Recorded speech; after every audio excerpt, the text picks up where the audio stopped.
It's The World This Week, 7 days, 4 Paris-based correspondents, 1 hour. The World This Week in partnership with The Daily Beast, and we'll be joined shortly by the London editor of The Daily Beast, Nico Hines. With us here in the studio is Rosie Collier of sister station Radio France International. How are you? Very well, thank you. Happy to be here. All right. Welcome back to Richard Worley, France correspondent for Swiss newspaper Le Temps. Thank you. And you're wearing black. It's very hot outside. Well, that's right. But as I'm driving a scooter, I didn't want to get dusty. Okay. Our chief international affairs editor, Robert Parsons, is here as well. Hello. The World This Week on Facebook and Twitter. Hashtag World This Week. Off to Osaka we go, the G20 club of nations that make up 85% of the planet's wealth. Together in Japan for 2 days of photo ops, press statements, and sidebar meetings. The biggest one coming Saturday between Donald Trump and China's Xi Jinping. First, though, there was Friday.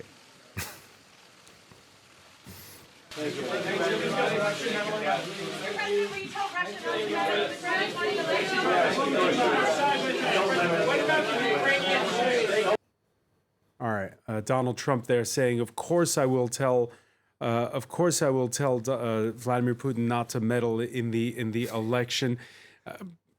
Bit of joking, but your thoughts on the body language, the first meeting between Trump and Putin since Helsinki last year, Robert Parsons. Yeah, and the first one since the Robert Mueller report in Washington, D.C. as well. You know, I'm just wondering how a lot of Americans will take that. I mean, it's pure Donald Trump, obviously, dismissing all attempts to make anything stick to him. You're refusing to accept that there might be something serious about the idea of Russia interfering in the U.S. election, whether it benefited him there's or an not. element, There's an element of plausible deniability, isn't there? Because he's saying it in jest, right? He's saying it in jest, but the very fact that he's making a joke about that, I think, at least, you know, the thing about Donald Trump is he's got his core supporters who are never going to change their view about him, whatever he does, as he's fully aware himself. But for ordinary Americans, I would have thought the majority of Americans, you know, it's slightly disturbing that even now, after that report, after all the evidence from all the security agencies in the US saying, yes, 100%, there was Russian interference in that election, and there has been Russian interference since that election, he's still dismissing it in this rather jokey way. Well, I think from now on, in any international event, Donald Trump is campaigning. So whatever joke he's doing, whatever he's saying, he has only one purpose: to impress his core supporters and to impress the voters that he wants to attract. He's not shooting. I do think it's calculated, and even I mean, I'm quite amazed by his face. I mean, he looks more and more grim, more and more furious at everybody, more and more angry at everybody. But I think that's a posture. He's doing it on purpose to be seen as the one who defend the interest of America with a lot of power and willingness. His problem, I guess, though, is that he's got to go beyond his core. That's true. Otherwise, there's every chance he's going to lose that election. Unless he manages to make that jump, that leap to the people who have their doubts about him, it's going to be difficult. Rosie Collier, your reaction when you see that jokey exchange?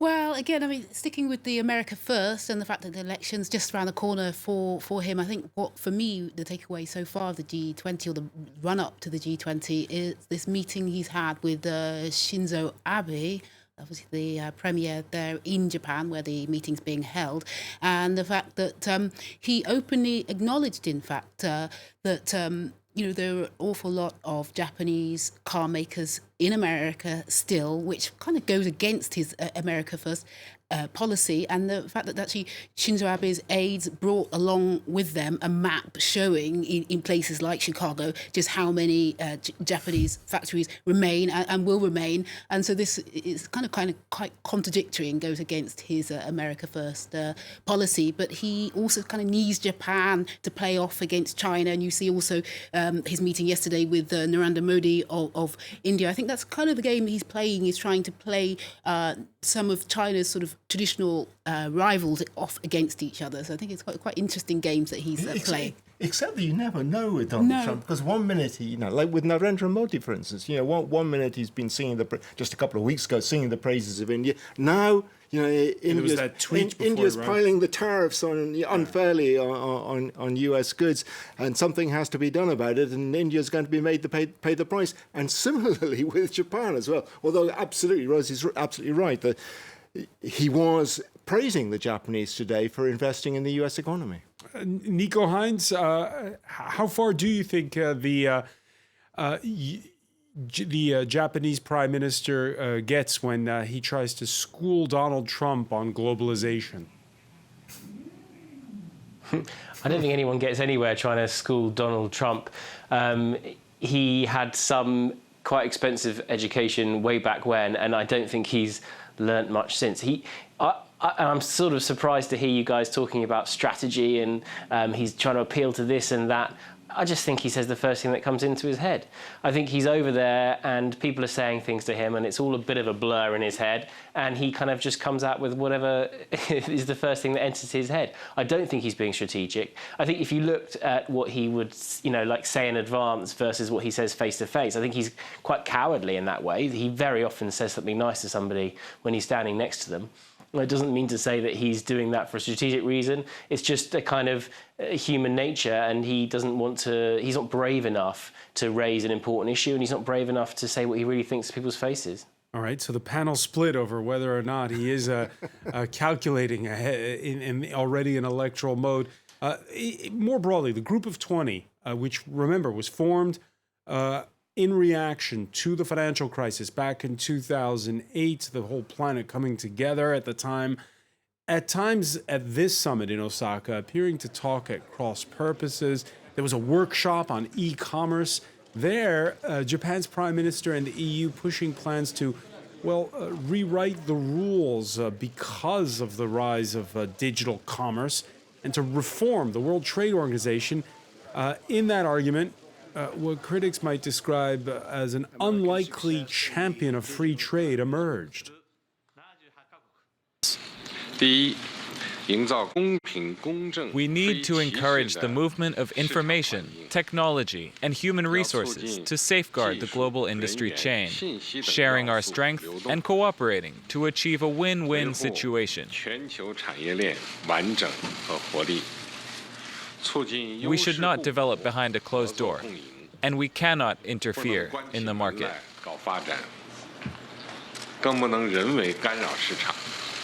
So there you have it, a shot against the bow, although he doesn't say his name, to Donald Trump.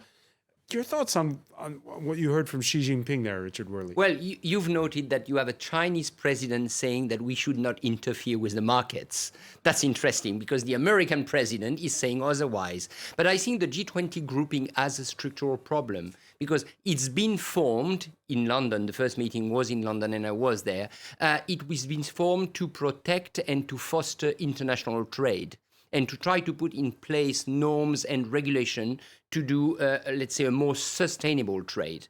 But now Donald Trump just wants to destroy that. That's his aim. He wants to come back to bilateral agreements. And yet we saw this Friday, Jean-Claude Juncker, we saw Shinzo Abe defending this idea of reforming the World Trade Organization, of changing the rules because we're realizing that with e-commerce, the old rules no longer apply. I think that's true. So you have the reality that comes up, the e-commerce, as you said, but you have also a political situation where it's not possible anymore to defend international trade as it is. So the G20 has to find a new way and new rules to work. And I think that's an asset for Trump because he provoked the crisis and he's the one in position to, let's say, reorganize the grouping along different lines. Was he clear? I mean, what President Xi didn't say there and didn't refer to exactly is the whole issue around 5G and how it's and Huawei and how it's affecting Huawei and is there a way out of this? And I think that this is what's ultimately overshadowing this particular meeting. And unfortunately, I don't think there's going to be any resolution, is there, in the big meeting on Sunday? I don't think that. And Donald Trump on this, Nico Hines, he might have Xi Jinping over a barrel. We're discovering that China needs those American microchips for its devices. And the U.S. economy, again, the latest statistics that have come out, 3.1% growth in the last quarter, doing fine. That's right. I mean, what's obvious is that they both need each other, and that's what makes this so fascinating. You know, we've had companies in South Carolina, say, for example, in the US, saying they're going to have to stop manufacturing televisions if new tariffs come in that mean some of the component parts that they get from China are no longer allowed. They're going to move their factories to Mexico. And it's a drip, drip, drip situation, and it'll depend on which individual items fall under tariffs if this trade war does go on. What's interesting is that if you look at the opinion polls in the US, the tariffs with China are very, very unpopular already, even though they don't seem to have had much impact on the economy overall. People basically don't seem to trust Donald Trump when he says that these tariffs will be in their best interests. And obviously there are really basic examples like the soybean farmers who voted for Donald Trump, we think, voted for Donald Trump in large numbers from the US Midwest.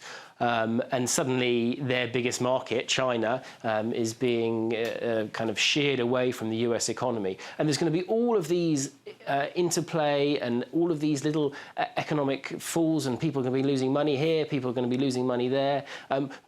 And overall, it'll be difficult to measure, the kind of overall numbers. But obvious already, even though that these tariffs haven't started to bite, is that the US people who are going to be voting in 2020 already have lost faith in the White House's approach.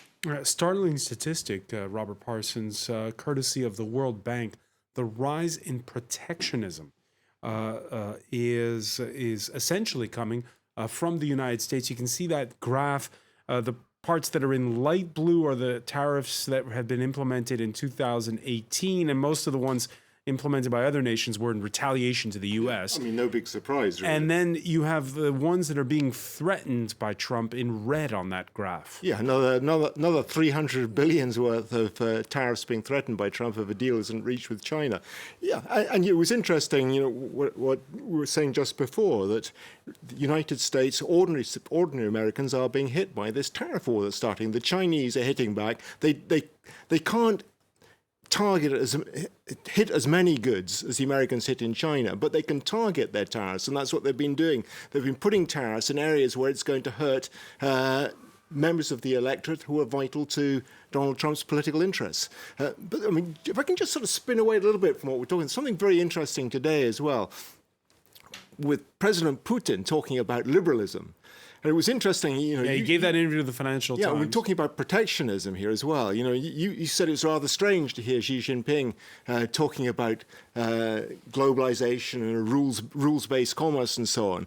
It was interesting that Putin should talk about the end of liberalism. He didn't really specify what he meant by that, but I think what he meant was not economic liberalism, which is clearly what Xi Jinping is interested in, to a certain degree Putin as well, but an end to social liberalism of the sort we've seen in Europe and the United States in the last 2-3 decades or so. Richard Worley? I'm a bit worried about the G20, frankly speaking, but when you see that all the limelight is just caught on by Trump, by Xi Jinping, by Putin. What about all these other countries? The purpose of the G20 was to bring the 20 most powerful countries around the table to find global solution. And now we're not talking about global solution at all. We are talking about solving a problem between the US and China, or eventually between the US and Russia. And I think that's bad news for the G20 and what the G20 was all about. Meanwhile, I mean, the biggest global problem that we face, climate change, also looks like it's not going to be solved at the G20. Macron should trying, be. Yeah, exactly. Macron's has come out this week, hasn't he, and said that because they might water down the final communique. That they don't want that to happen of the Paris 2015 Paris Accords, and that is also under threat because of Donald Trump. But also Donald Trump apparently is getting is lobbying countries such as Saudi Arabia, so the big oil producers that are also members of the G20. So it's quite, as you say, it's just it's becoming ever ineffective. Yeah. And Trump's got one eye on his next destination. While he's in Osaka, a special representative for North Korea, Stephen Biegun, has landed in South Korea, paving the way for the U.S. president's weekend visit there, Robert Parsons. there's these rumors that he might go visit the DMZ, the demilitarized zone that borders the two Koreas. Yeah, I mean, there would be no surprise. It's the sort of thing you would almost anticipate from Donald Trump at this stage. He boasts this very special relationship that he has. He gets these beautiful letters from the North Korean leader every month or so. And, if he thinks he can squeeze something out of it that's going to be a benefit to him, that's certainly what he's going to do. Nico Hines, what's your prediction? From North Korea, I don't know. I think it's impossible to predict. I do think that Trump will want to have something that he can take back to the American people by 2020. So that'll be his kind of deadline for this. And I'm sure that there must be some sort of deal that they can do, bearing in mind that Trump is probably willing to take at face value something that Kim says to him that perhaps his advisors may advise against. I think he will come up with some sort of deal that a lot of people don't trust, but I think he'll have something to hold up before 2020. All right, when we come back, we're going to take a look at that climate issue that Rosie Collier was talking about, and also the rather tumultuous week for the next Prime Minister, it seems, of the United Kingdom, Boris Johnson. Stay with us. You're watching The World This Week.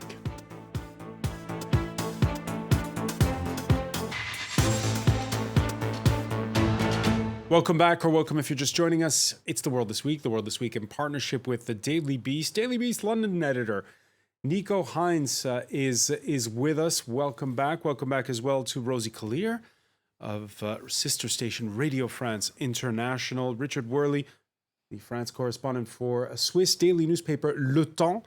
And Robert Parsons, chief international news editor here at France 24. Ever since Barack Obama chose not to hit Syria back in 2013, world leaders have been thinking twice before speaking of red lines. But that's precisely the term that was employed by France's president in Japan, Emmanuel Macron, reacting to a report that the final communique at the G20 might get watered down on climate to placate Donald Trump and make sure he signs it. If we end with a text that's too vague because one or other country in the club doesn't want to move forwards, we'll be held hostage, if you will, of the most timid or those who believe in isolationism. And that's a bit of a curtain raiser, you might say, because France, in August, Richard Worley, is going to be hosting the G8 summit in the southwestern resort of Biarritz. True. Macron has a goal, which is to appear as the global climate leader. He wants to appear as the leader because he has the responsibility of the Paris Agreement. He is also, at the moment, trying to push his own agenda in Europe. And, this weekend, the European leaders will nominate the people as the head of the Commission, European Commission and European Council. And then he is facing Donald Trump. And that's probably the best argument and the best so-called political weapon he has against Donald Trump, because that's where Donald Trump is fragile, including towards its own public opinion. All right. And some are saying that on the part of Macron, it's a bit of hot air. It is hypocrisy to talk about how to save energy while you're in an air-conditioned room, tweets Kozu. More importantly, here we are, Rosie Collier, this Friday, the hottest day on record ever here in France. 45.9 degrees Celsius in the southern Gare department in Provence. That's 114 Fahrenheit. Incredibly hot, but of course it's not Macron's fault. That's not Macron's fault, but what is his fault is this report that came out this week that said France is failing to meet its own climate targets. And then we must forget, just earlier this year, one of the most dramatic events in French politics was the resignation on air by Macron's former environment minister, Nicolas Hulot, who basically resigned because he felt that the president wasn't doing what he should, according to the Paris Climate Accords. He was being influenced, as what Hulot said, was being influenced by lobbyists, by nuclear lobbyists, and so on and so forth. So it's interesting that Macron seems to present an image on the international stage as a bit of a climate hero, but back here at home, policies aren't so clear. Yeah. Although he is promising to move things forward. And, Edouard Philippe as well, the Prime Minister, has also been talking about accelerating ecological measures over the next few months. Basic things that people have been asking for, like a tax on carbon. He did try to introduce a petrol travel tax, remember, earlier this year, and it didn't lead into very good territory. That's what led to the rise of the yellow vests. But, I think Macron's probably recognised a couple of things. It doesn't pay to try to appease Donald Trump. It doesn't work, and it doesn't go down very well with the French electorate. Secondly, he's learned from the recent European elections that the majority of young people between the age of 18 and 34 supported the Greens party. That's an electorate he's really got to appeal to if his own political survival is going to be guaranteed. That's true. And the other thing is that Macron needs a platform where he can gather different type of political parties and movements. He is a centrist. That's what he's trying to do at the European Parliament. So he needs to come with an agenda that different type of political movements or political leaders are okay to agree on. And I think climate change is a really good agenda for that. And we're going to see whether in Brussels, towards the European Union, he managed to be the climate leader that he wants to be. All right. Again, heat waves in France, it's not a news story as such, but the fact that it's happening in June is what's so startling, and that the record is broken in June. Usually it's in August. One viewer, Lori, on the hashtag World This Week, saying we're having crazy temperatures, so much so they delayed the national graduation exam for all middle schools. Nico Heinz, how hot is it in London? Well, I mean, something serious is going on because it's actually quite warm here. People are in the pubs and in the park. It's only about 25 degrees today, but it still feels quite unusual. It's been miserable here for weeks. And Glastonbury, which is traditionally a massive mud fest, it takes place this weekend. And there are warnings that it might get to 35 degrees. And having been to that festival 6 or 7 times in the last sort of 15 years, I've never heard warnings about people getting too hot, potentially at risk in their tents if they don't take precautions, bottles of water being handed out.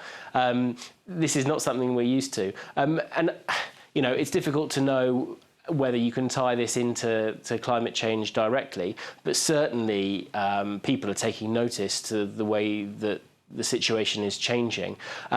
Unfortunately, I think, Macron's attempt to kind of stamp his feet and force the big boys to pay attention to him is going to fall on deaf ears and ultimately probably look quite embarrassing. I don't think Xi or Trump could care less whether Macron signs off on a communique at the end of this summit. Rosie Clear, which is worse at Glastonbury, mud or dust? Well, it's a reason I've never been to Glastonbury, because I've always feared getting horribly muddy. The idea of sleeping in a tent, a mud-filled tent, has never appealed to me. But it looks like this year, if there's time, maybe I should get over there.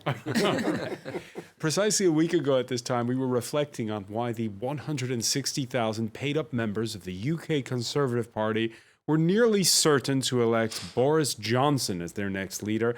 That was before we learned of police being called to his home because of a loud dispute, and a photo that popped up first in the Tory press, but which appears to have backfired him with his partner in a serene backyard setting. The damage control exercise turning to doubts over whether it was staged or whether it was backdated. The minute you say one thing, you obviously are bringing people, your loved ones, your family, into the public domain in a way that is not fair. Then why the picture today? So when was it taken? It's not a state secret. It just happens to be something that I don't want to get into. Because you won't even tell me when the picture was taken? No, why should I? Because it's not recent. Is it? Your hair in this photograph is not your hair currently, is it? If I may say so, this conversation is now descending into Well, I'll be the farce. judge of that. Robert Parsons? Well, I'm not going to be the judge of it. I mean, it's just typical Boris Johnson. It's water off a duck's back, I think, ultimately. The opposition he's got for Tory party leaders not particularly strong. Jeremy Hunt isn't particularly inspiring. Boris Johnson, whatever his other failings, has got a certain amount of charisma. People in the Conservative Party appear to like it. And I think he's going to brush this off, frankly. He looked embarrassed, but, he's got this way of batting things off. It's so typical of that sort of Eton-educated, Oxford-educated group of people in the Tory party. Yeah, for him, it's nothing. It's nothing, Nico Hines? I think the problem for Boris Johnson, I should say, is that it feeds into a stronger narrative that I think people in this country have come to accept, which is that things Boris Johnson says aren't necessarily true. And that's a big problem if you're going to be Prime Minister. I think you're exactly right that this isn't going to stop him becoming Prime Minister, almost certainly, although I wouldn't rule out some other enormous catastrophe happening, because this is a man who does attract these things, and heaven only knows what other kind of skeletons he's got in his closet. But I expect that he will make it into number 10 relatively unscathed. But when he gets there, he's going to be in a crisis already. So you'd arrive in a kind of, and you'd have a honeymoon period, and there might be times when he has to maybe even call a snap election. But I think he's going to come into number 10 already on the back foot, because frankly, the last week has been an absolute catastrophe for him. The police being called on you is incredibly serious, and okay, maybe it was a false alarm, as it were. But the way they've tried to clean it up has been ineffectual. He's been blustery. He's been unable to look strong in any of the debates and the interviews that have happened this week. And then today, I don't know if you've seen this story about what he'd called the French people. We were getting to a word that I can't repeat, but turds was the word. But yeah, exactly. He's not succeeding in flushing these stories away. Not succeeding, and he's also doing what the Conservatives blame the Labour Party leader of doing, equivocating at times. The front runner for the Tory leadership rejecting demands to categorically rule out suspending Parliament to push through a no-deal Brexit. This as he courts rank and file. We will get Brexit done by October the 31st. And if we don't? Absolutely, why we've got to abandon this defeatism about it. This is an amazing country. People believe in themselves, and politicians were told 3 years ago very clearly by the people of the UK what to do. I think they're going to seize that moment. But the House of Commons is going to block it. The Commission's going to block it. Well, let's see. Rosie Clear, water off a duck's back, as Rob was saying. Yeah, I mean, for me, this is like deja vu, the whole hoo-ha over his personal life over the past week. I remember quite distinctly in 2004 him being sacked from the Conservative Party after it transpired that he had an affair that he denied. He described it at the time, while denying it, described it as an inverted pyramid of piffle. But a few months later, it was proven to be true, and he had to leave, the Houses of Parliament. So, but here on the issue of Brexit, yes, but he also has to be seen to be saying that we're going to leave with or without a deal on the 31st of October, because he's one of the principal architects of Brexit. Well, I find it very sad when I listen to Boris Johnson, when I see what's going on in the UK now, when I see what the Conservative Party is ready to accept, so to have him in Downing Street, and when I see what he's saying, not on his personal life, but on Brexit itself. Because one thing that we have not heard now, but he has said that he is ready to suspend the payment by the UK of what the country owes to the European Union. This is a sum of money that the UK owes to the Union, so to 20 other 7 members, and is ready to take the EU hostage for his own political purpose. So sorry, guys, but I find it tragically sad for the country and tragically sad for democratic politics. Nico Hines? I think what he's doing is he's making a massive strategic error, very similar to that was made by Theresa May, in that he's going to arrive in a situation which is incredibly difficult to get out of. And he's going to arrive there having made a whole load of contradictory promises to people that he won't be able to keep. he was always going to win this leadership race. And yet he's still taken meeting after meeting after meeting with groups of people from different parts of the argument over Brexit, and he's told them what they want to hear. So the moderate people were coming out going, oh, he's told us, don't worry, we're not going to go out without a deal. And then the hardliners were coming out going, he's told us we're going to leave on October 31st no matter what. He's been, let's just say, economical with the truth when it comes to laying out what he wants to do. But is there an alternative, Nico, though? Is there an alternative? I mean, the problem is it's so polarizing in the UK that it's hard to do the British want to hear the truth? Yeah. No, but that's what leadership's about. You know, yeah, people maybe they don't want to hear the truth, but do you know when his one opportunity to present the actual scale of the problem was? It's right now.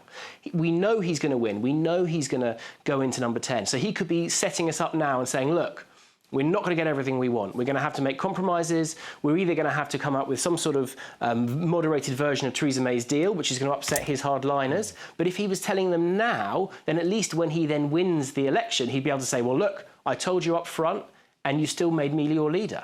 Well, instead, he's wasting all his political capital, and he's going to be in a world of trouble come October. Yeah, I agree with everything that Nico's saying there, but I think really with Boris Johnson, the aim has always been to become leader. What you do with the leadership's a completely different matter. I don't even think he's thought an awful lot about that. Yeah, this is a man who, again, as Nico said, is economical with the truth, but he has such a poor command of detail. He gave an interview for the BBC with Laura Kunzberg just a few days ago, and you know, he wasn't able to substantiate anything. You know, you just came away with the impression that he hadn't given it the remotest bit of thought. Speaking of the BBC, this Friday, the pressure, as Nico was saying, shifting from Johnson to the state broadcaster after it was revealed that the Beeb had agreed when he was the foreign minister to edit out a comment where he called the French turds for playing hardball over Brexit. Your reaction to that story? That, if true, it's quite poor performance on the part of the BBC. I wouldn't put those words past Boris Johnson. But, I mean, he's been a Eurosceptic for 2 decades almost, since he was the correspondent for The Telegraph in Brussels. He said some quite vicious things at that time. But let's not forget with Boris, he is multilingual. He speaks French very well. So let's see what sorts of appeals he can make once he becomes Prime Minister in both Brussels and perhaps here in Paris. And he has denied the allegation that he said that as well. Right. Yeah. All right. Lots of reaction on that as well. This one, no shock that Boris Johnson's insulted the French. Who hasn't he insulted? Well, that's a bit of an insult to Boris there. All the while forgetting to take a closer look at himself. Speaking of bad words, the captain of Women's World Cup defending champions Team USA certainly had a turn of phrase earlier this week.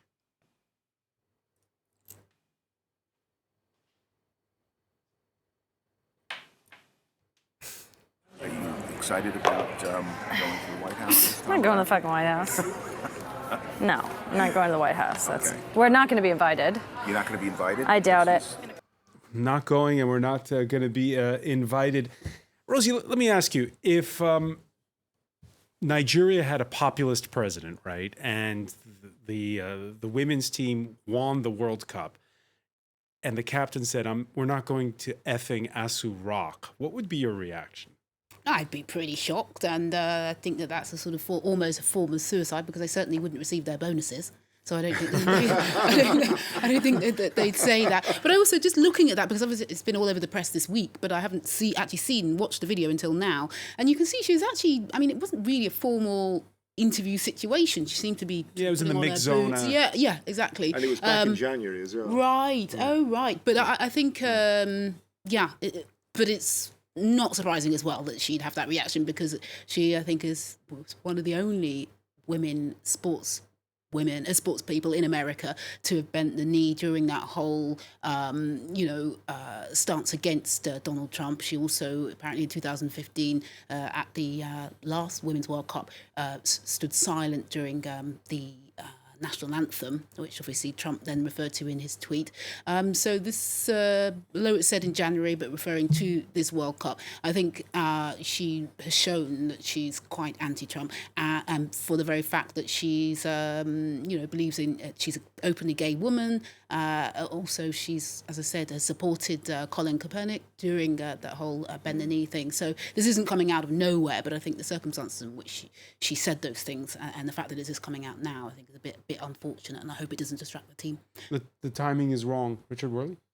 Well, if the video has been shot in January, then it changed it all, because that's obviously not something she said during the competition. To me, if she would have said that... She stood by it, by the way. But standing by is a bit different than saying it in front of a camera. So I think at the moment she should focus on playing, especially tonight, confronting France. And then we'll see afterwards. If you're watching the rebroadcast, then you're probably paying attention to the celebrations of France upsetting Team USA, right, Rob?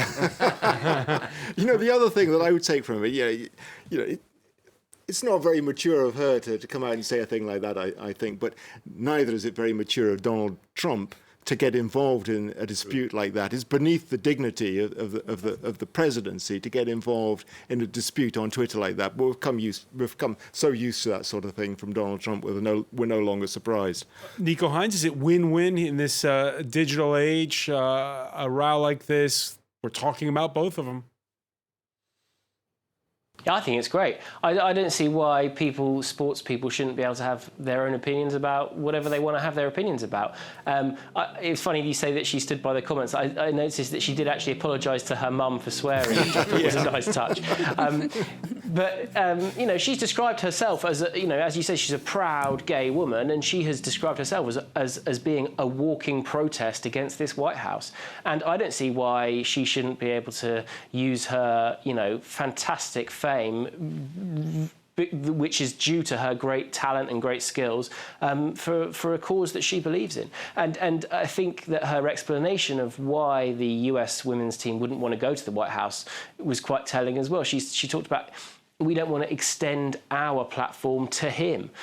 It's an interesting use of the power dynamic there. She's saying, I don't want to let Trump in on our great platform in the world, where, this is one of the most respected teams in world sport.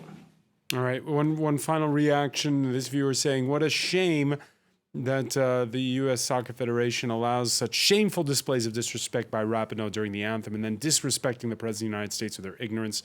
Trump has done more for everyone than we could have dreamed for, says that viewer. We'll leave it there for now. I want to thank you, Nico Hines, for joining us from London. I want to thank as well Rosie Kalir, Robert Parsons, Richard Worley. Stay with us. Media Watch is next.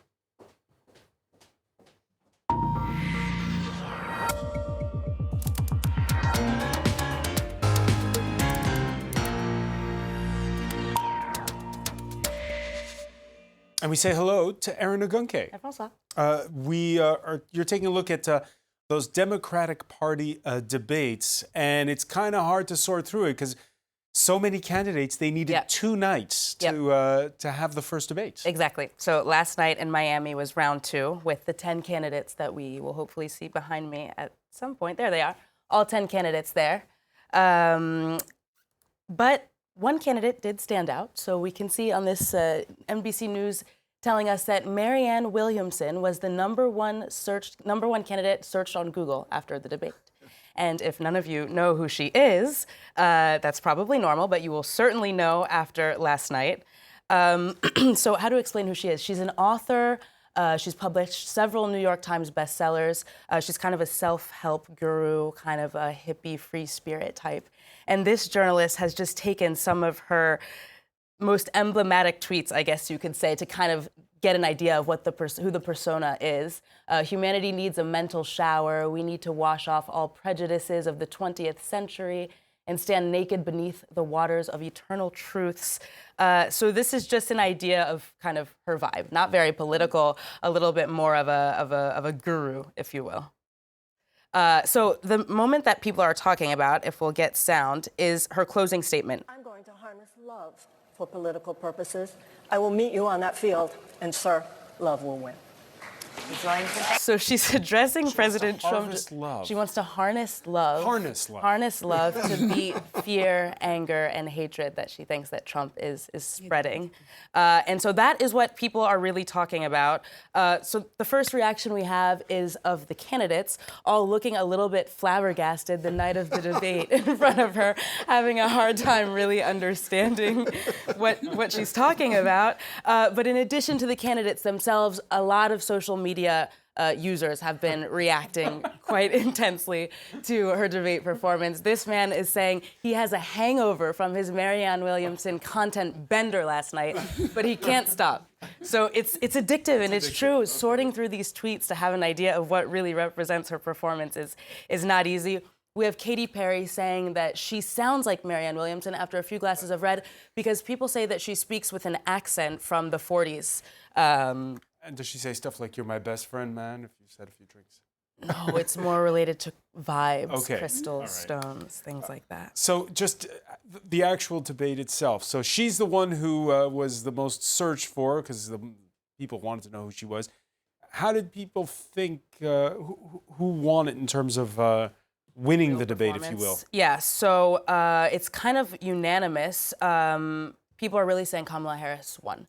And it wasn't only because she started with a quote where she says, "America does not want a food fight." We can see it here. They want to know how we are going to put food on the table. And so that got it started, and people really appreciated, apparently, that quote. But what really made the rounds is her interaction with former Vice President Joe Biden, where she kind of criticizes him here for saying positive things, I guess, or saying that it was good to have positive relations with all senators, including segregationists, and also the fact that he was against busing, which was an integration method for schools during segregation.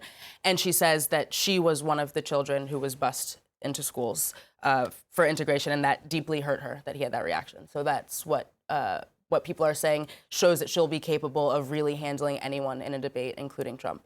All right, so Kamala Harris making a name for herself on night 2 of the first debates. A long way to go before the first Iowa caucuses. Yep. Erin Ogunke, it's the 50th anniversary of another event that happened in the United States. Yes, indeed. So 50 years ago today was the Stonewall riots, which were essentially a series of riots in reaction to U.S. police officers carrying out raids on LGBTQ bars in New York. And it culminated with the raid on the Stonewall Inn. And at the time of the raids, there were no U.S. laws that protected gay people from discrimination. Homosexuality was considered to be a disorder. So, you know, they had a lot of things to fight for. And we say that this incident really set the modern LGBTQ movement in motion. And that's been trending this Friday. Many thanks, Erin Ogunke. I want to thank our panel once again. Thank you for joining us here in The World This Week.